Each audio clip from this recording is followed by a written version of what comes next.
चलिए, तो हम लोग एक नए चैप्टर की शुरुआत कर रहे हैं और यहाँ हम लोग जो बात करने जा रहे हैं वो चैप्टर का नाम है control and coordination. Control and coordination का मतलब हुआ कि आपकी जो बॉडी है, आपकी बॉडी को कैसे कंट्रोल किया जाता है और कैसे एक ऑर्गन दूसरे ऑर्गन से कोऑर्डिनेट कर रहा है, यानी एक साथ मिलकर काम कर रहा है।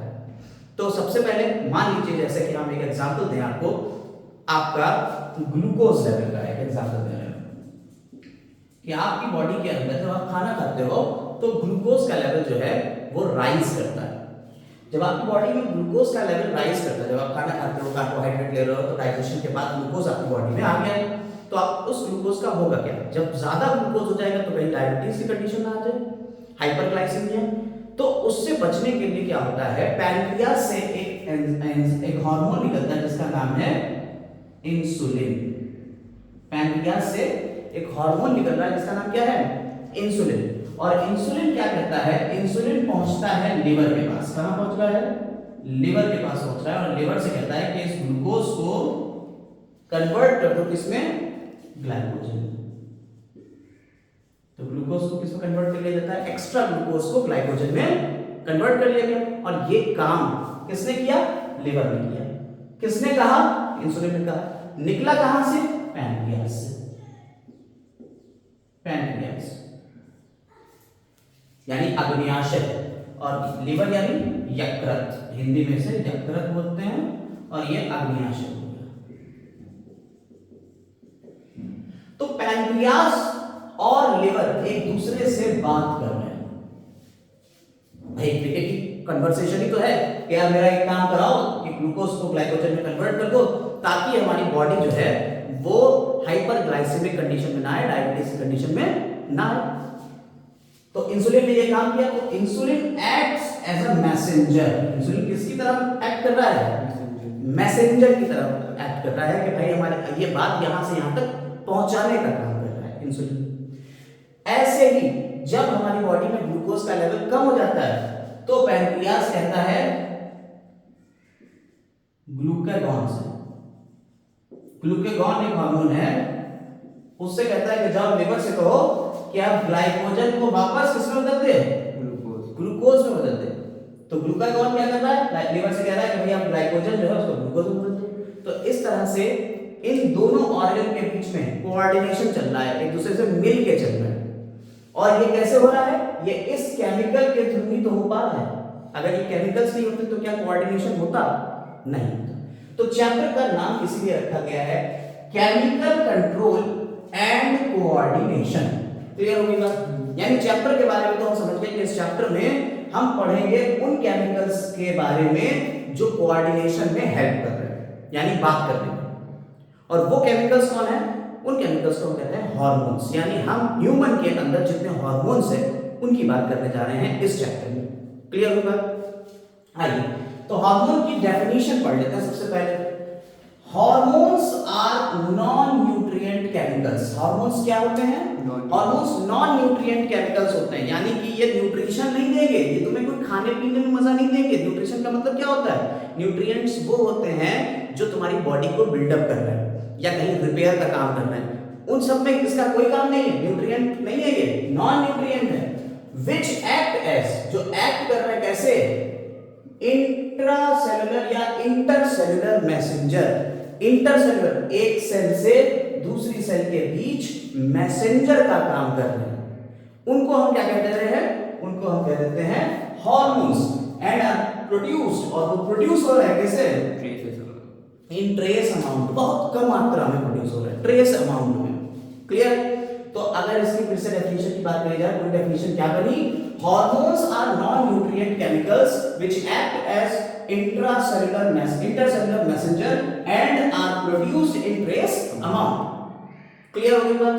अब इसकी डिस्कवरी की बात करते हैं, किसने इसकी डिस्कवरी करी, तो फर्स्ट हार्मोन को डिस्कवर किया था William M Bayliss and Starling. Mainly आप नाम स्टर्लिंग का याद रखेंगे, 1903 में इन्होंने ये डिस्कवरी करी। और स्टर्लिंग ने ही हार्मोन टर्म भी दे दिया।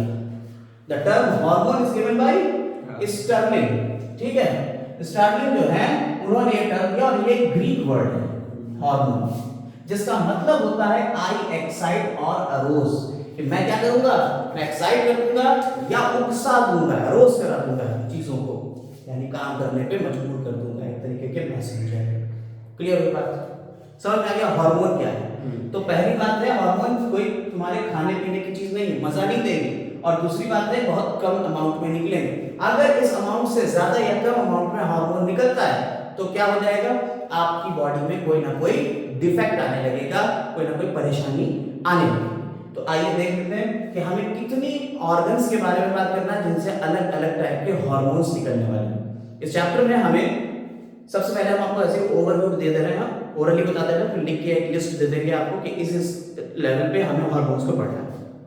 सबसे पहले हमारे पास जो ब्रेन में एक रीजन होता है डायनेसेफेलॉन का, फोर ब्रेन, मिड ब्रेन और हाइंड ब्रेन। फोर ब्रेन के अंदर तीन पार्ट होते हैं, ऑल्फैक्टरी लोब, डायनेसेफेलॉन और थैलेमस। तो जो थैलेमस का पार्ट है वो डायनेसेफेलॉन है, ऑल्फैक्टरी लोब है और सेरिब्रम। तो जो डायनेसेफेलॉन का पार्ट होता है उसमें ही आता है थैलेमस, हाइपोथैलेमस। जो हाइपोथैलेमस है उससे आपके क्या निकलेंगे, हार्मोन्स निकलेंगे, और उसी से कनेक्ट रहती है एक ग्लैंड जिसे कहते हैं पिट्यूटरी ग्लैंड।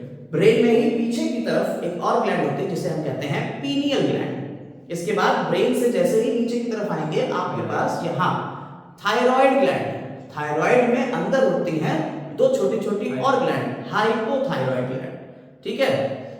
इसके बाद पैराथायराइड ग्लैंड, थायराइड और उसके अंदर पैराथायराइड ग्लैंड, और इसके बाद यहाँ आ जाते हैं, जैसे ही हार्ट के ऊपर आएंगे तो हार्ट के ऊपर थाइमस एक ग्लैंड होती है।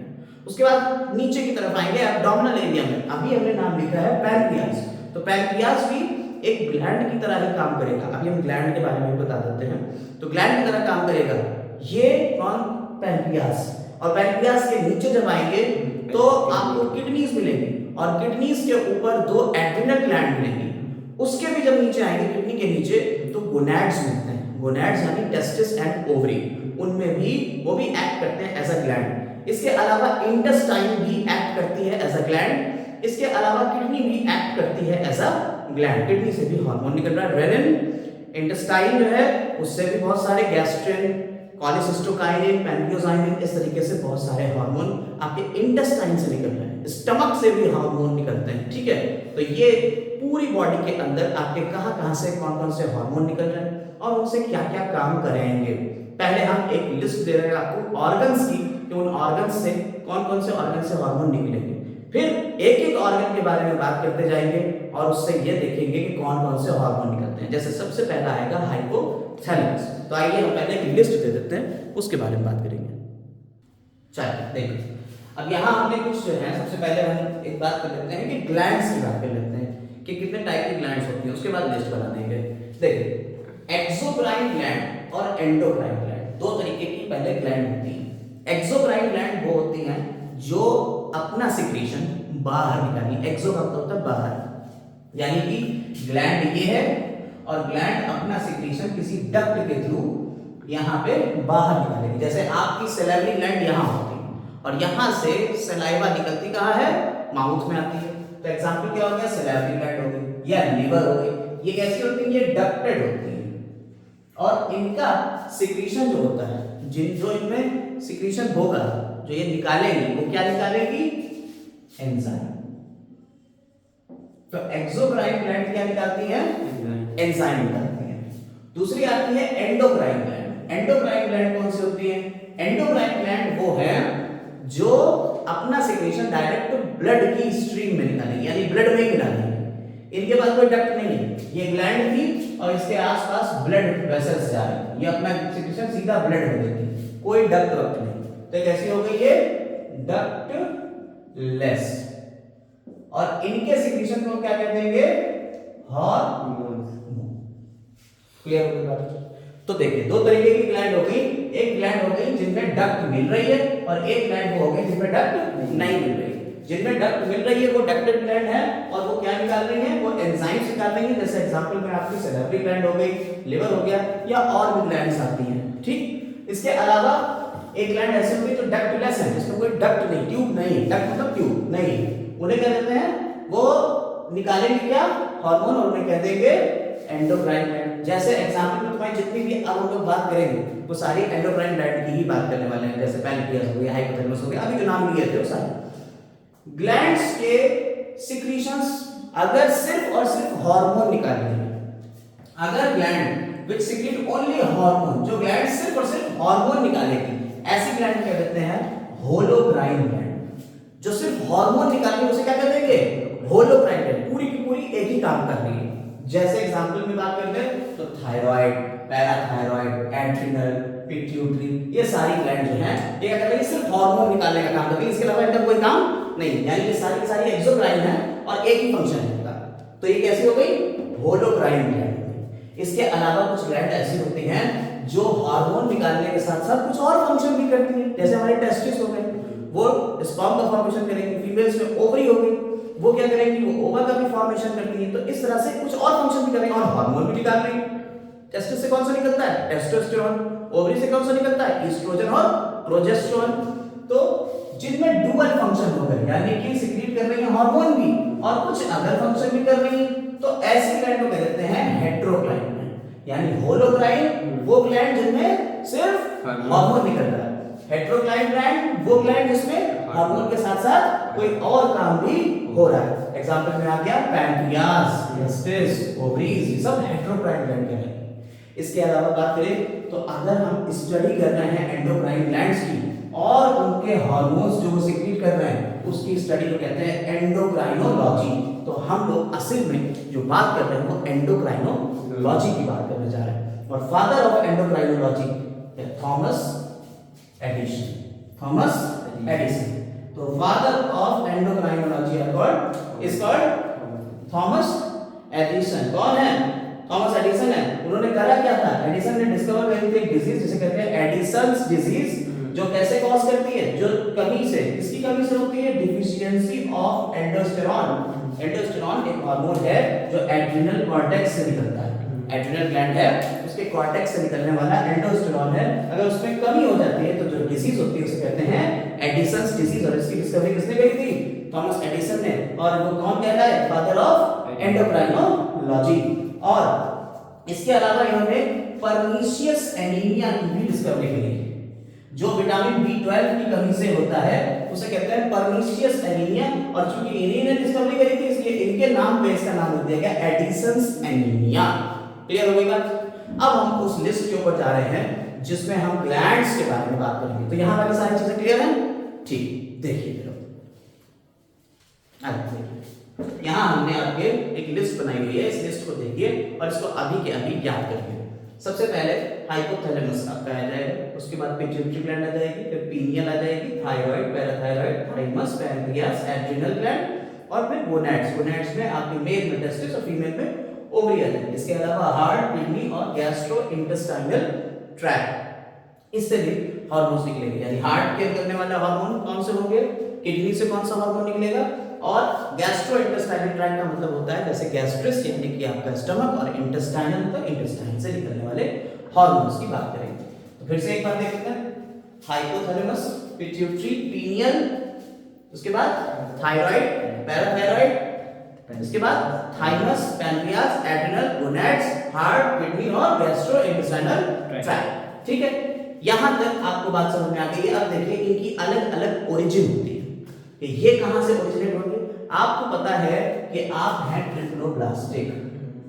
ट्रिप्लोब्लास्टिक यानी कि आप 3 जर्म लेयर से बने हैं, एक्टोडर्म, मेसोडर्म और एंडोडर्म। अब ये ग्लैंड्स एक्टोडर्म से बन रही है कि मेसोडर्म से बन रही है या एंडोडर्म से बन रही है, इनकी ओरिजिन कहां से हो रही है उसके ऊपर भी हम चर्चा करेंगे। कौन से ग्लैंड से कितने हार्मोन निकलते हैं इसके ऊपर भी बात होगी। तो फिलहाल इस वीडियो में हम यहां तक ही रख रहे हैं कि कहां तक हमारी कौन कौन सी ग्लैंड्स हैं। इसके बाद अगले पार्ट से शुरू करेंगे, हम पहले इन दो के ऊपर चर्चा करेंगे, हाइपोथैलेमस और पिट्यूटरी के ऊपर। ये हमारा सेकंड पार्ट में आएगा। तब तक के लिए चैनल को सब्सक्राइब कर लें। Have a nice day.